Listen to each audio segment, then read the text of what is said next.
This matchup has always been anticipated in the SEC Western Division, always turns into a very good game despite the records, but this one in particular, for the first time in quite a while, matches up top 25 teams with Arkansas at 3-0, Texas A&M at 3-0. Who do we go to? Ty Hudson, Pig Trail Network, to break down the Hogs for us. Hey, Ty. All right. Arkansas coming off a big win against Georgia Southern, to no surprise 45-10, so they enter this matchup, I got to think, for the first time in forever at 3-0 against Texas A&M. And like I said off the top, my memory of this particular matchup is Texas A&M coming in with much better teams, but Arkansas typically puts up a pretty good fight. Yeah, they're usually I was trying to look the last time these two teams were ranked when they played, and it was 2016. Arkansas was 17th, I believe. Yeah, and A&M was 10th. I had that written down. I don't know why I need to look at my book here or my media guide. It's usually it doesn't matter what the records are. It doesn't matter who looks better on the stat sheet in this game. It's so bizarre. And then there's just some years where it's like A&M is just clearly the better team. I mean, I don't think that's always the case, but probably most of the time they've been the better program since joining the SEC and since the debacle of Bobby Petrino in 2012. Ever since then, it's just been, if they lose this year, it's 10 straight losses to A&M. I never thought that would ever happen. And here we are. And I'm not trying to diss A&M, but it's like Arkansas, even in the Bielema years, were pretty competitive. They had some years where they were absolutely ranked. They deserved to be somewhere in the top 20 and top 15, and just didn't matter.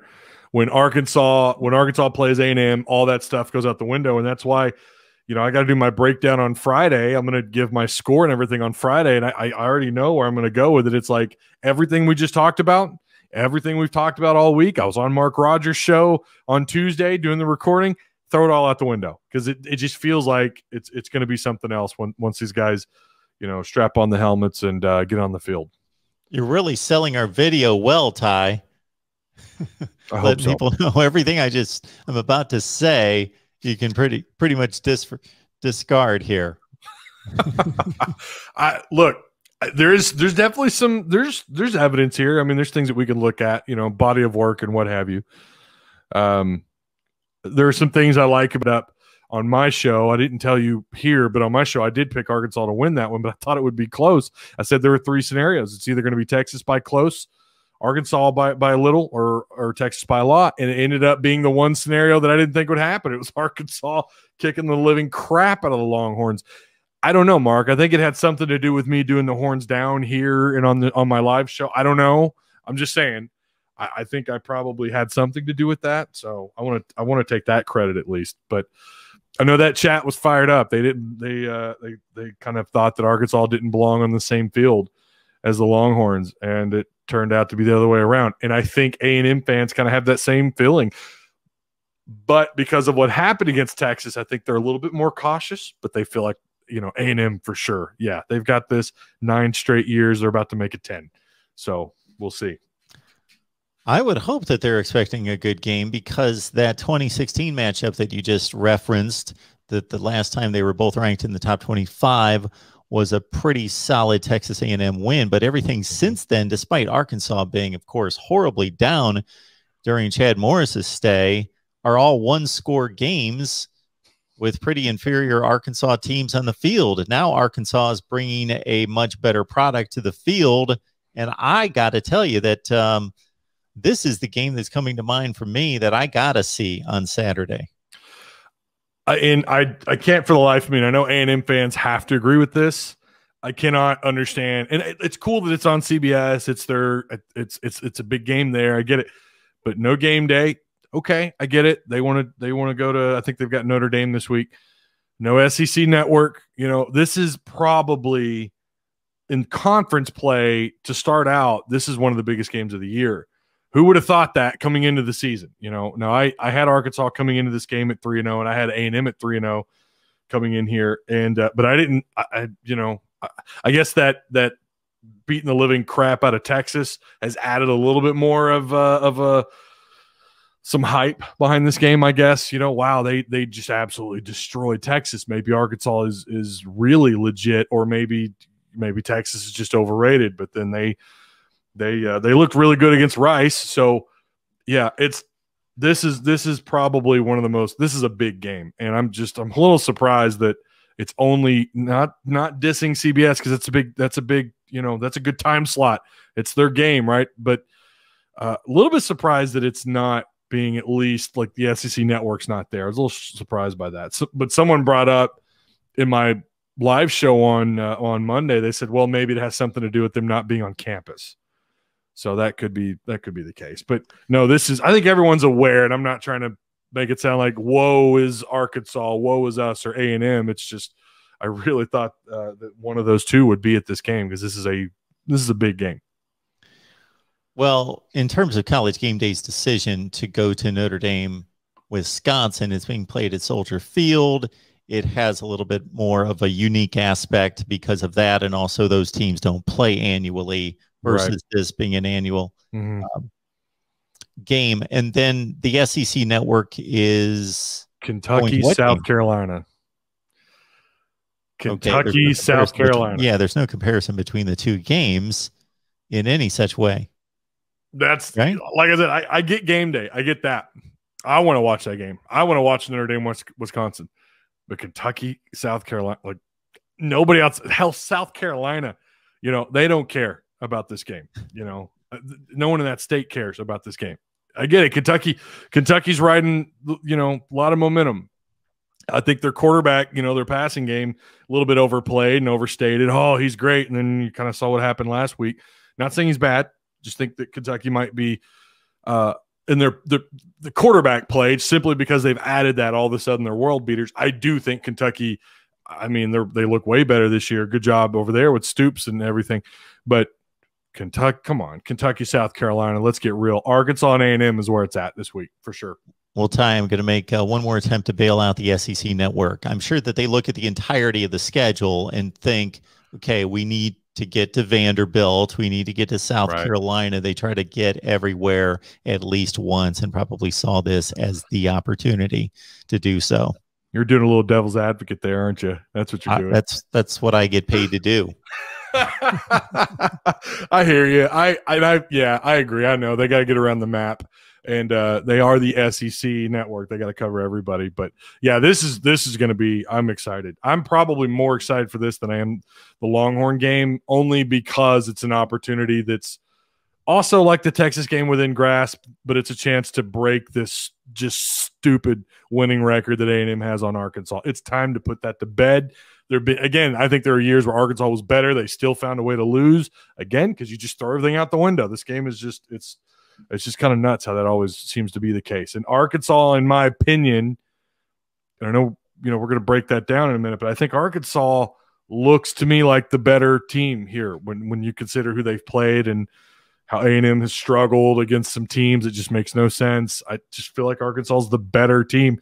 I know I'm going to get called biased for that, but I mean, I've watched plenty of A&M this year, and obviously Arkansas to say I think that Arkansas, they passed the eye test in terms of, comparing these two teams. Yes, and that's one of the reasons I've got Arkansas 7th in my rankings and Texas A&M at 14th, while the national traditional polls have it just basically reversed. I think Arkansas is 16th, A&M's whatever they are, 6th or 7th, something in that range, because Texas A&M came into the season with the expectations. Arkansas did not.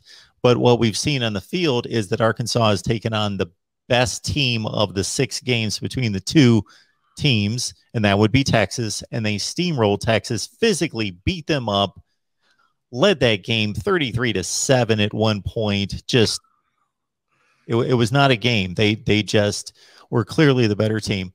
Texas A&M played one Power 5 team, and they went to Denver and struggled, escaped against a Colorado team that turned around and couldn't even score against Minnesota last week.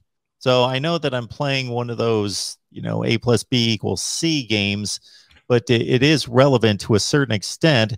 Zach Calzada is now the quarterback at Texas A&M, and he struggled against Colorado, the only Power 5 team that they've played.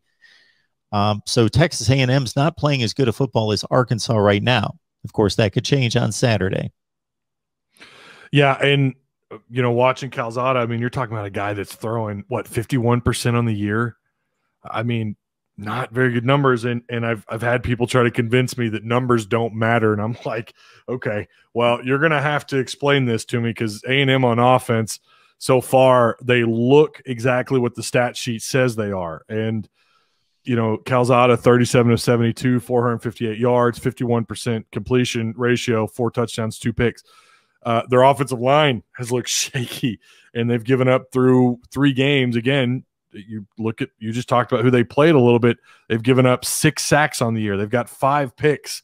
I don't know I think they had at least a fumble. I'm not sure, but A&M looks rough on offense, and the numbers represent that. They don't look very great. Again, I know what I said. You're going to have to throw all this out the window, but it is something to say that I think Arkansas on paper clearly looks like the better team when you talk about comparing them on offense. I mean, Arkansas, 41 points a game, and that's after playing Texas. I get they struggled against Rice in the first half. They didn't play a strong 4 quarters against Georgia Southern. I get that, but okay, majority of the play throughout all the 12 quarters that they've played, they've looked impressive on offense. 41 points per game to Texas A&M's 28. Points allowed. I think A&M's numbers are a little bit, they're at sub 6 points per game, which is incredible. Going to give them all the props in the world, but Arkansas's at 16 per game. Total yards, Arkansas's just south of 500 yards total offense, and A&M is at 437.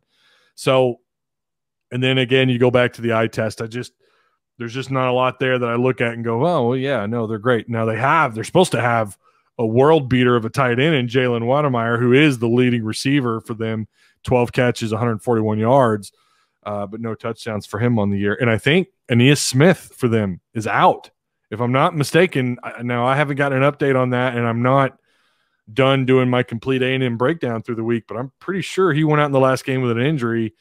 And he's someone that they planned on leaning on this year, and he may not be available for Arkansas. On Arkansas side, there are some doubts about a couple of players. Ricky Stromberg, who's an all-conference caliber. I think he's somewhere around, I don't know, I'm not going to say draft pick where he's at, but he's definitely a draft pick this year for somebody. He may not be available. We don't have 100%. I don't know what's going on with him. And then Dalton Wagner, starting right tackle. I think he's kind of day to day. So there's going to be some guys that may not take the field against Texas A&M. The same for A&M against Arkansas. But yeah, I think when you go back to looking at the numbers on the sheets and looking at the eye test, just Arkansas just clearly looks like the better team coming into this game. Like you said, you've got them in your top 8. I don't have my own top 25. I like the way that you've done it. Like you and I were talking about before we started recording, you caught a lot of crap for that. But I think at the same time, you could throw that much, if not more, crap at the AP top 25 the way they have things, because I have no idea how anyone thinks A&M is a top 8 team. I have no idea how anyone thinks that they belong in the top 10. And maybe this week they'll be brought down to reality a little bit.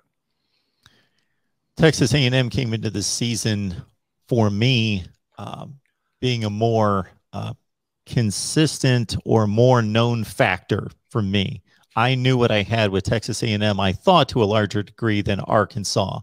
I for sure pretty much had Texas A&M pegged as a 10-2 team. And with one of the top roughly 5 defenses in the country, with exceptional playmakers led by Isaiah Spiller. You mentioned Aeneas Smith, who may not be able to suit up against Arkansas. Devin Akane, Jalen Wydermyer, as you mentioned, one of the best tight ends in college football. So my 2 questions about Texas A&M entering the season were offensive line. They bring back one of the best linemen in the nation in Kenyon Green, but they had to move him from guard to tackle, and they've got 4 new starters, and they've not performed that well in the one Power 5 matchup against Colorado. And then, of course, the quarterback situation that went down to the final week of August camp between Zach Calzada and Haynes King. King's the more athletic guy. Calzada's got the big arm. They went with King. He was the big 5-star or near 5-star prospect coming out of high school. He gets hurt against Colorado. And as you mentioned, Calzada has not been up to the challenge, very sharp yet. And so we've got offensive line and quarterback issues for Texas A&M. I think everything else is rock solid, spectacular. Arkansas, if you would have told me before the season started that Arkansas was going to go 8-4, I would have said okay. If you would have said they were going to go 5-7, I would have said okay. So they were more of I needed more data, more display from Arkansas, and I got that against Texas to a certain extent. I still believe that Texas is a top 25 type team in that range, and Arkansas manhandled them up front. That was the most impressive aspect of that game to me, that they could run the ball at will, and they stopped Bijan Robinson or contained him very effectively. That was impressive. So Arkansas's had the one test, not that that proves everything, but they played big boy football one time. Texas A&M played a semi-big boy football, depending on what your thoughts and feelings are about the Pac-12, which I believe it's definitely distinguished itself as the worst conference in college football this year, despite what Oregon's doing. And so Texas A&M, you can have off days, but they really had a clunker at Colorado. They came that close to losing as a 17-point favorite. Yeah, and I'm with you. I'm like that with A&M now, like how you said about Arkansas coming into the year. I did have them at 8-4, still do. This game's going to tell us a lot, even though we're throwing out everything when they play, when they get on the field. But I'm that way with A&M right now. Like, I need more data. I need to see more, and this is probably going to be, again, this is going to be very telling for both sides. And I could sit here and flap my gums about how great. Again, 41 points a game. Arkansas hasn't done that in their first 3 games. I don't know. It's been a minute. It's been a minute. No matter who those first 3 opponents were, and Arkansas has at least played Texas. And like you and I, when we were talking before we started recording, I said I'm just not a fan of even top 25 polls until after week 4 for this very reason, because it is pretty challenging to sit here and say, well, is Texas for sure a top 8 team? Are they really a top 10 caliber team? And I don't think so. But who knows? They could come out and just punch Arkansas in the mouth, and nothing's going to shock me in this game. By the way, the ESPN Football Power Index has them favored at 57%, and obviously Arkansas at the remaining 42.6. And it's like, I get that. I get it. I think even the FPI is like, I don't know. Like, you don't typically see them two opponents like this, especially when you consider Arkansas coming into the year on the FPI. I think they were picked 4 wins or 3 wins or something. 4, I think it was 4, and now it's adjusted, I think, to 7. So this week will have a pretty big impact, I think, on both these teams, and it'll allow someone to either go back to the drawing board and figure out what they need to do and correct the mistakes, and someone else is going to be able to build off the win. So that's what's going to be. That's something that's worth looking at when we get ready. When Arkansas now, after that, they continue into the gauntlet with the rest of the schedule, which is just going to be so challenging. But this is an opportunity for both these teams, and I don't think either one of them are overlooking this. I think Jimbo's very, very well aware of the performance or the lack of performance he's had from his offense. I will say, I've bragged on their defense quite a bit throughout, even going into the fall camp or coming out of fall camp, and going through the weeks, and getting ready for them. And I said this Saturday in the postgame show, and I said it again on Monday. I'm pretty impressed. Their front 7, they fly to the ball pretty well. They have given up some rushing yards, like 160, I think, per game, and Arkansas is at about 120, 125, somewhere in there. But they do flock to the ball pretty good. It looks like their run defense is getting better.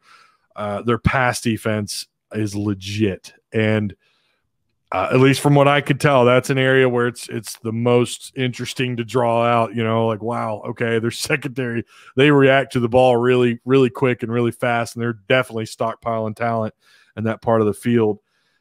So if they're able, if we're talking about keys to the game here, if they're able to stop KJ and that plethora of running backs that Arkansas has, if they're able to at least contain it and force KJ to beat them with his arm, and that's going to be everybody's key week in and week out when they play Arkansas, because make no mistake about it, Arkansas really what they are is they're a power run offense. That's what this is. It's the veer and shoot.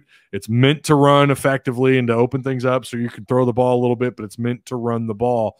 And if A&M can contain it and force KJ to throw, and Arkansas does what they've done on defense all year, if these things happen, I think it's going to be low scoring, and it's going to be it's going to be interesting to watch because you don't see that kind of football anymore. You don't see sub 20-point games. It's just not as common these days, and that could be what takes place on the field. Talking Hogs and Texas A&M with Ty Hudson from Pig Trail Network. We get a lot of great feedback when Ty comes on, so you know what you need to do. Head on over to Pig Trail Network. Check out his work on a more consistent basis. Also, share these videos out on social media because not everyone knows that we're here talking college football every day here at the Voice of College Football. You mentioned KJ Jefferson, and I'll make one disclaimer before I move on the discussion about the quarterback, and that's I am citing that I do not believe that Texas A&M has played top 10 football as of yet through 3 weeks. That doesn't necessarily mean that they are not a top 10 football team. We have yet to see that. In my opinion, we have yet to see that. Yeah. KJ Jefferson, to your point about Calzada completing 51% of his passes, here's a guy that has been a sub 50% completion guy, but now he's receiving more consistent playing time. Of course, he's the guy, and maybe that has helped him in addition to his own work and development of him as a quarterback, just flat out being able to play. Now, is he carving up defenses like he's Peyton Manning? No, but he's at 62%, coming off a 13 for 23 day against Georgia State. So your thoughts about KJ Jefferson, because you just mentioned we saw him running wild in the secondary against Texas and complementing the rest of that running game. And that's exactly what Texas A&M is going to force him to do rather than or going to force him to throw the ball because they do not want the sight of KJ Jefferson running loose in the secondary. Got to credit Kendall Briles for sure. And I think a lot of credit goes to Felipe Franks. Felipe Franks and KJ talked about this a little bit. It did a lot for him. For Felipe Franks to come in and kind of took on that role, KJ said he learned a lot from Felipe Franks. Now, Felipe Franks is not a first-round quarterback. He made the 53-man down in Atlanta. I think he's still somewhere on their roster as far as I know. A lot of credit to Kendall Briles and to Felipe Franks. And I think Kendall's done a really good job of understanding KJ's strengths and understanding what he has to work with the entire offense. And what's interesting is he's putting up these numbers. Meanwhile, Treylon Burks, he's not blowing up like we thought he would. I figured by now he'd 25 catches, I don't know, several hundred yards receiving, 4 or 5 touchdowns. He's not. I mean, he's a piece of the offense. There's no doubt they'll use him in motion. You'll see him line up in motion. He'll kind of dance around behind KJ and then move back around. They're definitely using him as a chess piece, trying to identify the defense and what kind of coverage they're in. But KJ, he's I don't know that his passing has improved as much as it's just, again, Kendall getting guys in position to make plays and to help him out, right? Like you had that long catch by Treylon Burks against Georgia Southern last week. I mean, you could see I think he's got legit high 4.3, low 4.4 speed. Treylon Burks does. You see him just take off, and just all of a sudden now KJ ends this game up with 330 plus yards through the air. But at the same time, KJ to me looks more competent. And I saw that in the spring. I saw that in both the scrimmages I was able to make. I went to the second scrimmage. I went to the final red-white scrimmage that was on SEC Network. And then I went back and watched it again. And the more I watched, the more you could just see KJ has more confidence in his ability to operate within the offense. He does not stutter step. Now, he did, I think, once against Georgia Southern, and you could see it. Like he kind of hesitated to take off and run. But it's pretty well known now that he is very dangerous with his feet. Strong arm.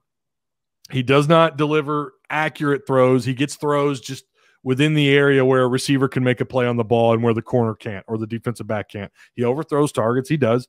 We also have to remember these receivers throughout the year so far, I've counted, what am I at, about 6 drops on the year so far, and that's ridiculous.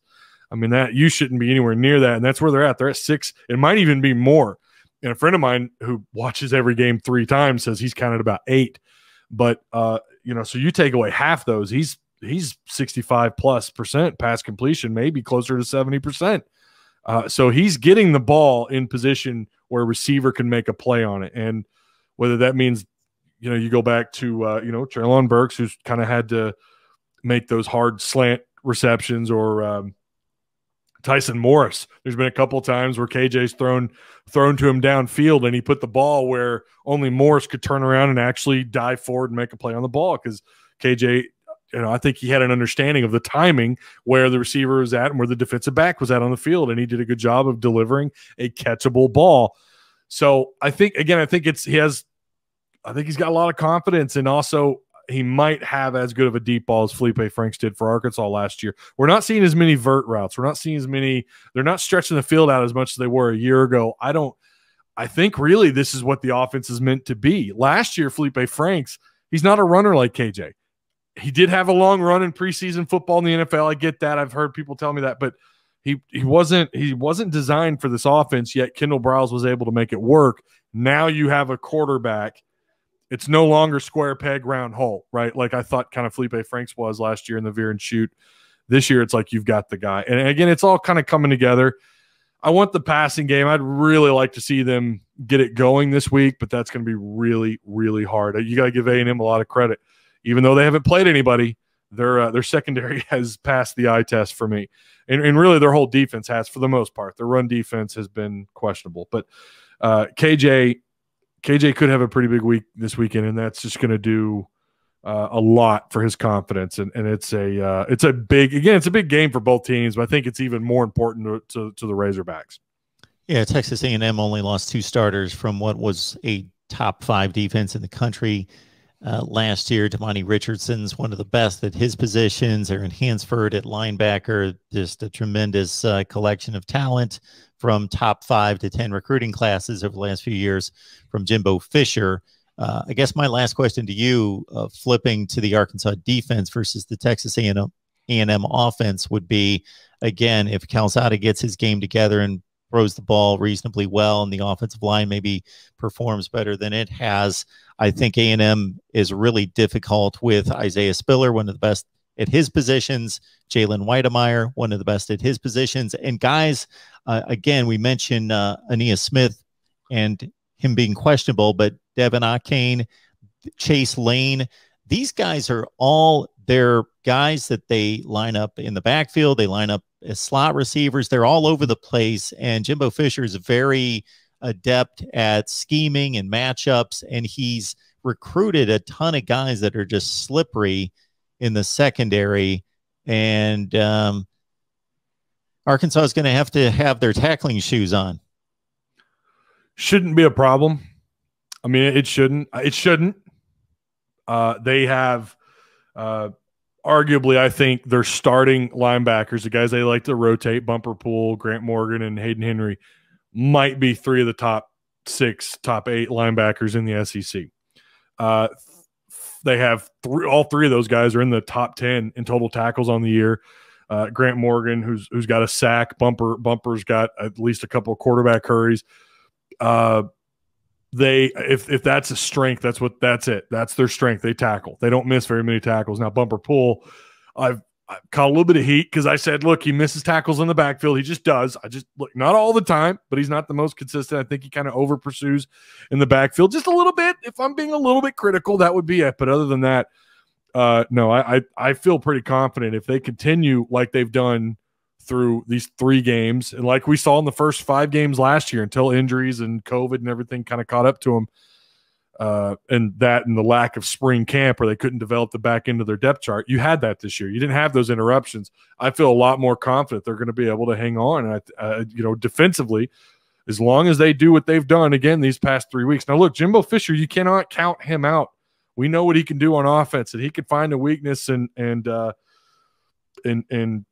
do what he needs to do, right, to get the offense going. And he's definitely got some playmakers. Their skill position guys are 4 stars, highly rated players, 4 and 5 stars. These are guys that had a lot of offers to play big time football, and they chose some of them chose to stay home and play for the Aggies. But I feel like, again, based on what we've seen through these 6 games between Arkansas and A&M, Arkansas's 3 games against a far better opponent than anybody A&M has played in Texas, tackling was not an issue. And like you said, they have probably one of the top backs. I don't even think just in the Big 12. Robinson could be one of the top backs in the country before it's all said and done, especially cutting up those sorry Big 12 defenses. Oh, not supposed to say that. Sorry.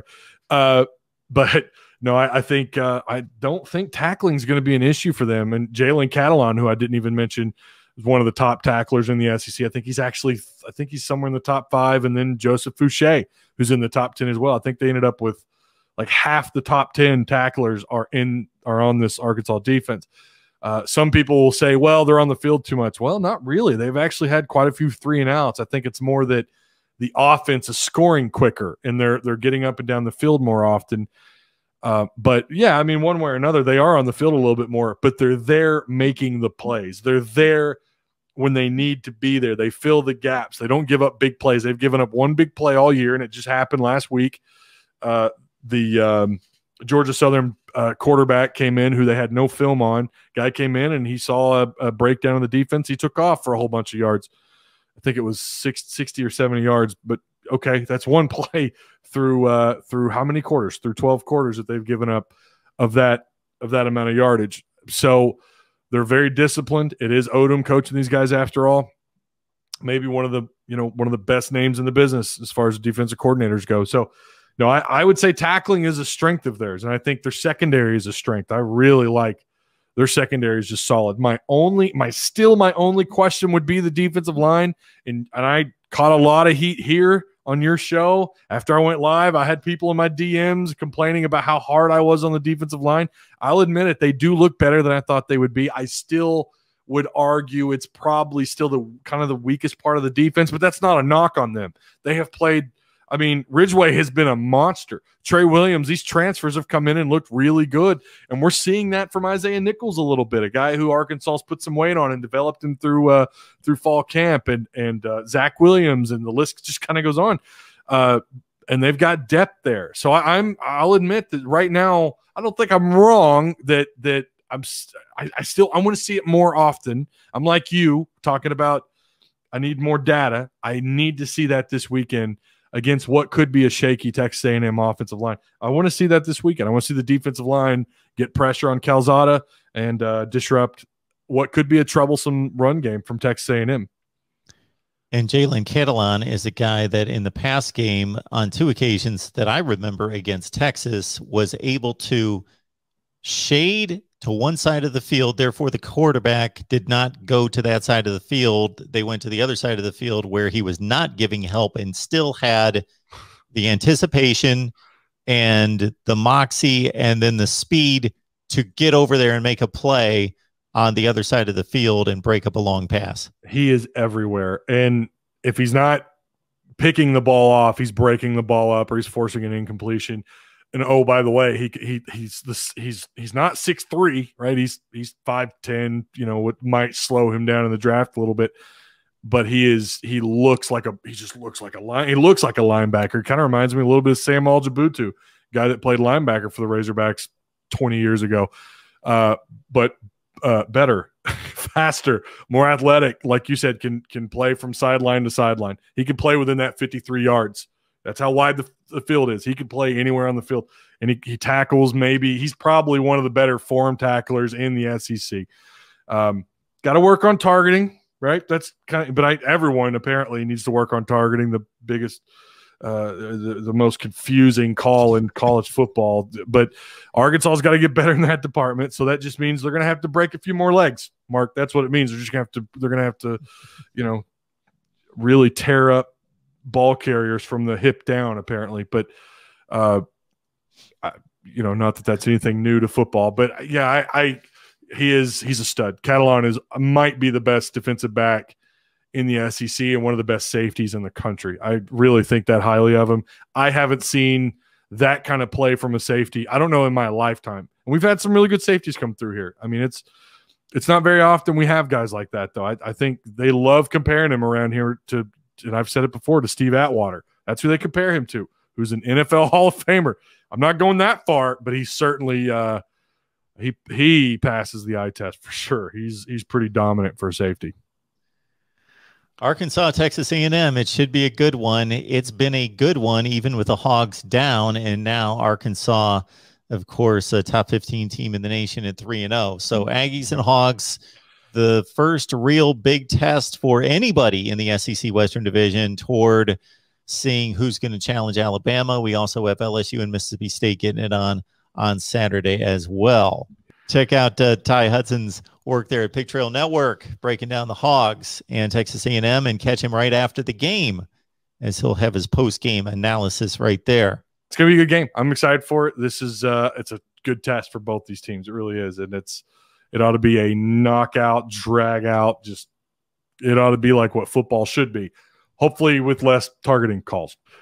They're just going to suspend them for the whole year, Mark. That's what they're going to do. I mean, you know, the NCAA, how consistent they are as a league. Sure. And we'll be playing 7-on-7 by mid-season. All right, I'll stop. How about this, Ty? Okay. Targeting's a complicated thing. I want these guys to be as safe as possible, too. I'd love to have rules to make it as safe as possible, but it is football. It's a collision sport, not a contact sport. It's a collision sport, and these guys cannot alter their body in a split second. Okay, so all of that, let's table for the offseason and really look through it and try to get this down better. But the one thing that can be cleaned up immediately is let's not kick players out of the game. That could be implemented this week. We could have 5 phone calls, a phone call between the 5 conference commissioners or the 10 conference commissioners that say, okay, this is ridiculous that we're kicking out players that have no ill intent. We're kicking them out of games.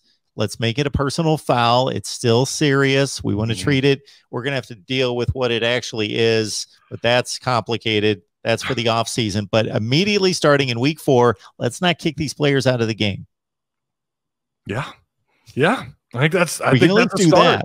I think that's a start, because I think kicking these guys out for halves or that, you know, the next half of the next game. Hell, Arkansas had a player where a suspension was upheld to the following season.